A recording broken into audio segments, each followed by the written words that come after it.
Welcome to my vlog. I made the Dubai chocolate brownies last night, so I'm gonna go into my fridge and see if they've settled okay. I know the Dubai chocolate thing's sort of like past, but Crumbl Cookies brought out these brownies. Like it's their, they change them every week. They brought out Dubai chocolate ones, so I tried making them last night because they looked so good, and they have been a little bit viral on TikTok, so I was like, that could be a good trend to hop on, but we'll see how it does. Moment of truth. Ooh. Oh yeah, that looks so good.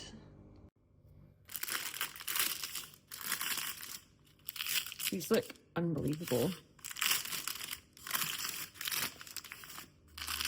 I'm really happy with how the brownies turned out, and I made my little video and posted it, but I do think whenever you put a lot of effort into a video and spend a lot of money making it, because the ingredients were quite expensive, those are the ones that don't do as well for some reason. Like, it's still early to tell, it might do well, but it's not a big deal, honestly. I just really enjoyed making it, and I think it looks really good, and like, I've got those brownies now, so I'm going for a run after work with my friend, and then we're going to my friend Tommy's to make cocktails, but I'm literally just going to go in my running clothes, like it's not a big deal, but I'll stop at his beforehand to drop off my bag with like a jumper and a couple of those brownies for everyone to try, so at least they'll be getting eaten by people as well. I had like a good few bites of what they are really big, like thick. They are like, I feel like, you know, when people say the Crumbl cookie stuff is all like 1,000 calories each, I think those ones are too. So like, not to trigger anyone, but I'm not gonna eat a full brownie. I was quite filling as well. But yeah, I'm gonna go for a walk now. It's my lunch break, so, and I think I'll pick up a baguette from Greg's to have later, to have after my run, because I won't have had dinner. So I'll just bring that with me as well in my bag that I drop off at Tommy's and have that after my run. I'm running with my friend Roslyn.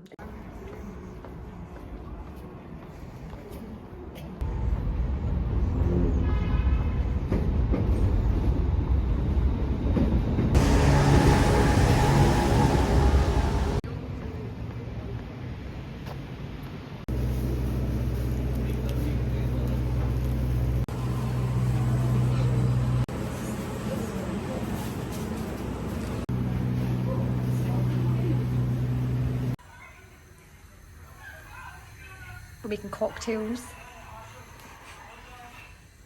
If you want it to be more authentic, you can make one where I'm not holding the phone. That's okay. Yeah, Tommy asked Robert to bring cherries and he brought these, so it's not quite not quite what we'd planned.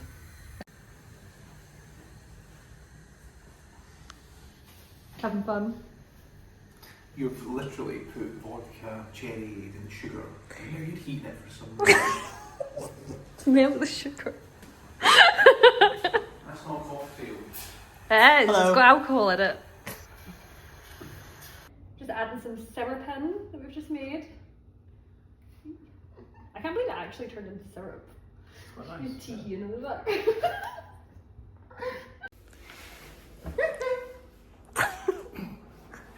I made this Cajun pasta last night. I posted a short making it. It was one of those like dump tray bakes where you just dump everything in and put it in the oven. So this is it. Hopefully you can see it well. I'm so hungry for like the time of day that it is. It's the earliest time I'm really able to take my lunch break at. So my first question was, how did you build up an audience and how long did it take you? I've been posting on social media for like forever, basically, but I only really started to build an audience at all on TikTok, because my Instagram used to just be pictures and I had maybe like 1,000 followers on it, which I'd built up. Honestly, I had like 1,000 followers, but I followed about 1,000 people, so it wasn't really like a following, it was more like follow for follow, which doesn't ever really work. And my YouTube, like I used to post vlogs, but they would get maybe like 50 views at most. They weren't getting like views. I started building up a bit of a following on TikTok in, I would say 2020, like early 2020.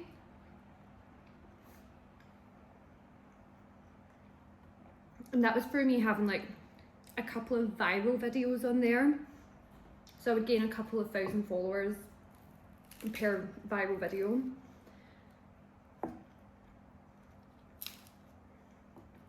And like they really were, when I say viral video, I do mean like over 1 million views. Like I had one where I was just putting like some a couple of squares of chocolate in the microwave and then dipping strawberries in it. That did really well. And then one where I was making a wrap with like a funny sound over it, like a wrap with like vegan nuggets, because I was vegan at the time. So that was how it first started, and it was really, really slow after that. Like it was consistently going up, but it was very slow. And then it wasn't until I would say like early last year maybe that I really started to amp up more. And then especially once I started posting reels on Instagram, because I didn't used to do that really. Like I would do it once in a while maybe, and they wouldn't get really many views, and then I'd be a bit discouraged and just be like, never mind. But then when it came out that TikTok might be banned in the US, I was like, right, I really need to diversify a little bit and start posting on Instagram as well. So I did that, and I built up a following on Instagram very quickly. I would say, I think really like this time last year, I think I still had about 1,000 followers on Instagram, and now I've got just under 18,000. By the time I post this, hopefully I'll be at 18,000.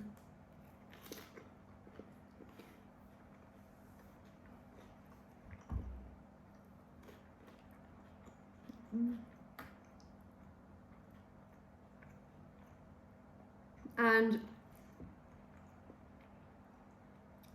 I've been building up on Facebook as well. I'm really trying to get to the 10,000 mark, which I'm almost there, mainly because I think that that's when I'll get into like the monetization program. I don't know, because they're quite mysterious about it, but I only actually made my Facebook page a few months ago, and before that it was showing my videos on Facebook, but like I wasn't gaining anything from that because I didn't have a page.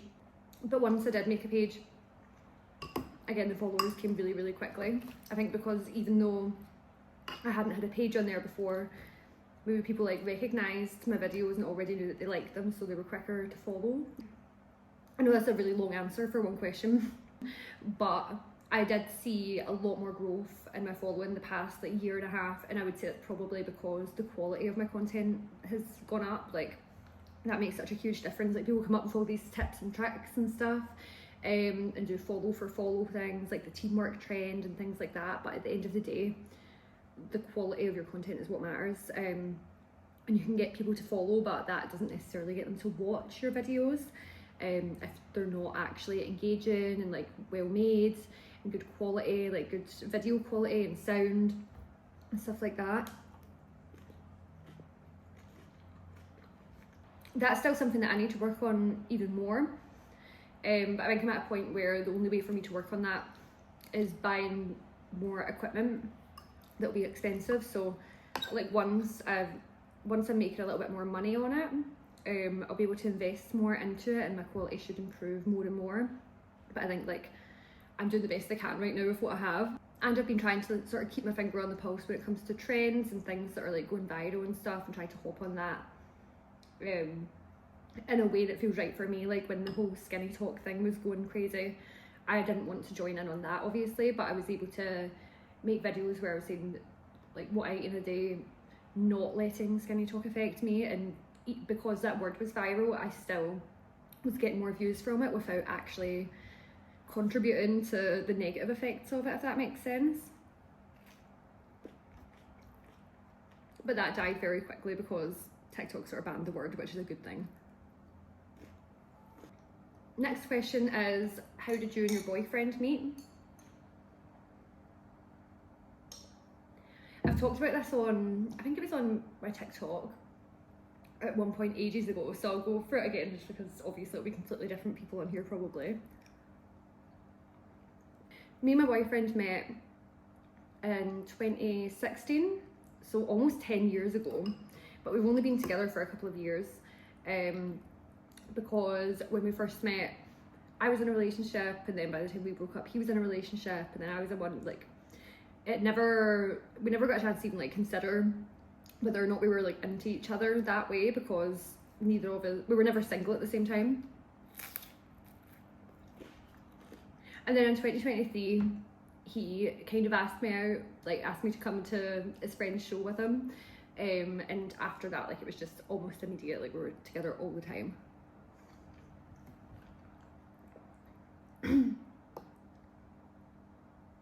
Oh yeah.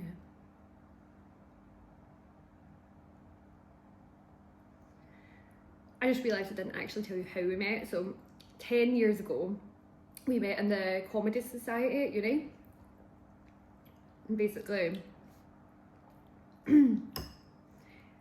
I didn't even go to that uni, so it was actually just, I knew people that were in the society. They needed more girls for it, basically, because they did sketches and stuff and they didn't have enough girls to act in the sketches. And I was really happy to do that because I was into acting, I would go to acting classes and I was in plays and stuff, so it was fun for me.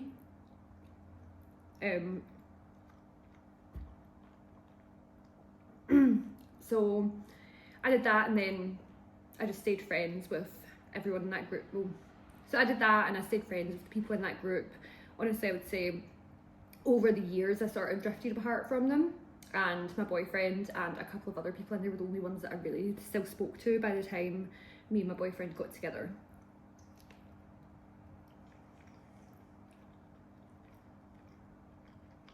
Somebody asked, what do you do for your 9 to 5?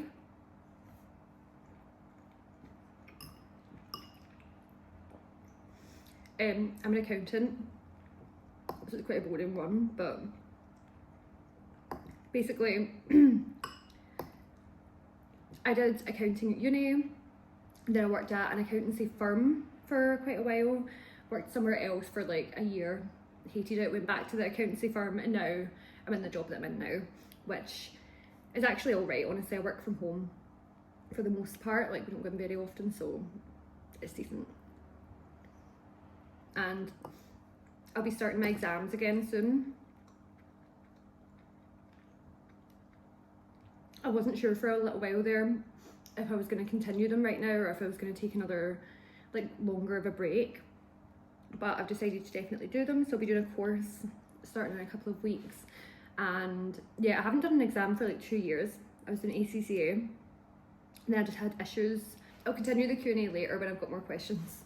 Sorry, I feel like really bad right now. I've just come back from a run, but I wanted to finish off the Q&A because I've got some more really interesting questions. I'm just having a burger and some broccoli. I've got a question asking, how long do I spend filming and editing? Every week or every day? It varies a lot depending on whether or not I filmed like a separate video that day to my what I eat in a day for TikTok. If I'm just doing my what I eat in a day, it doesn't take that long to film and edit. I would say overall throughout the day I probably end up spending like an hour or so. But if I'm filming another video, which I try to do as often as possible, like a recipe or plate up my dinner with me, things like that, then I'll probably end up spending like a couple of hours per day. So I would say throughout the week, maybe I spend like 10 to 12 hours, maybe a little bit more. Now that I'm doing the YouTube videos, editing those takes quite a while. And that same person also asked, would I ever do content creation full time? And honestly, I would love to, but I would need to be in a position where I was making like a lot of money consistently for a while. Like, this would be my ideal job. It's just not consistent enough. And also, I don't make, even on a good month, I'm not making as much from that as I do from my actual job. So I'm nowhere near there yet, but yeah, I would love to do that if I could. And also, if you're trying to decide whether or not to do it full time, say you make like 40 grand a year, just like a round number that I think of. I don't want to say how much I get paid, but say you make 40 grand a year, you wouldn't want to be like, oh, now I'm making 40 grand a year from content creation, so I'm going to stop working. Because for one, that could stop any time. You just don't know. Or it could be less some months, it's unreliable, so you would want to be making a lot more. But also, that 40 grand salary isn't all you're really getting. All the benefits from your job also count for something. Like, your job will be paying towards your pension contributions, your national insurance. Like, the cost salary for an employee is like a lot more than the like actual salary. Somebody asked for advice on starting out if they want to start making content, but somebody else asked where to get started if you want to start making content. And honestly, like, I know this is what everyone says, but just start whatever your idea is, give it a try, because what have you got to lose, really? Like, it could go viral, anything could happen, and it's also just fun to make, so there's nothing to lose by just starting. I would say you don't need to go out and buy loads of equipment. Probably the best things you could buy would be a tripod. I've only got like a little one, I don't have one, like a big professional one, which I would like to get at some point, but this one's been fine for now, and a ring light. They're two really good things to have because your lighting is so important, and it's good to be able to have something like to set your phone on, obviously, like that makes a big difference. But you can start without those things, like you could just use natural daylight. I wouldn't ever film a video just in like the dark of your room, basically, like that's not gonna do as well. But during the day, if you're in front of a window, like that's pretty good lighting. Somebody else asked how you deal with being nervous on camera, like how to get confident with it.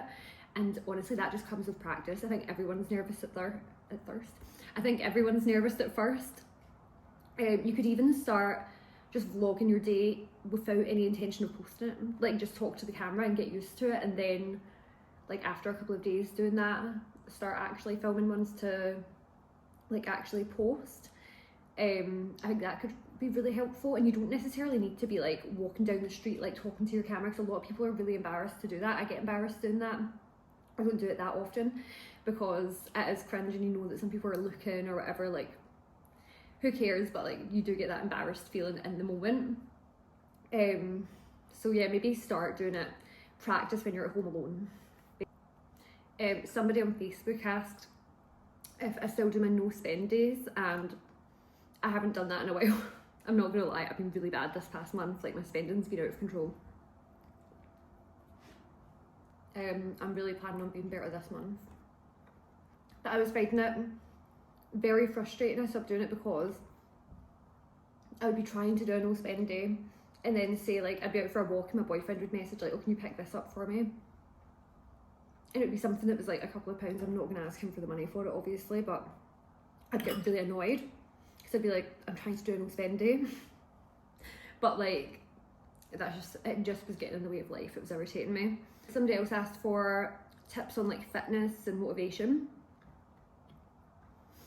I don't know how to give advice on that, because I do feel like some people, I don't know how to give I don't know how to give good advice on that, because I feel like fitness is the part that I've always been quite motivated with, like the actual exercise part. So I think that's just that's just something that I've got already.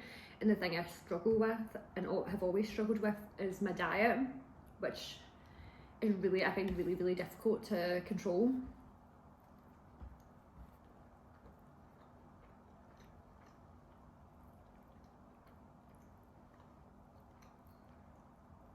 Like I find it difficult to control consistently, I should say.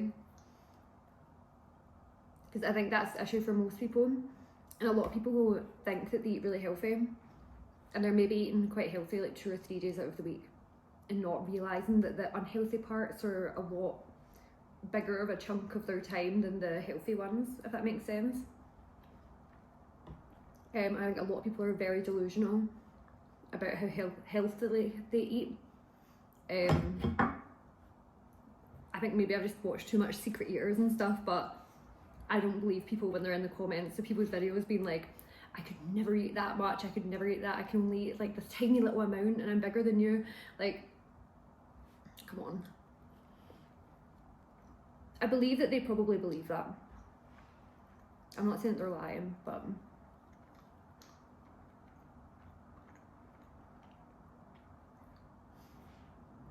there have been studies which are mentioned on Secret Eaters a lot that say that most British people think that they eat healthier than they do. I think I'll finish it there. Not this, but the Q&A. I'll end the video here as well, so thanks for watching. Please give me a like and subscribe and leave a comment if you can as well. It really helps me out. Thank you, bye.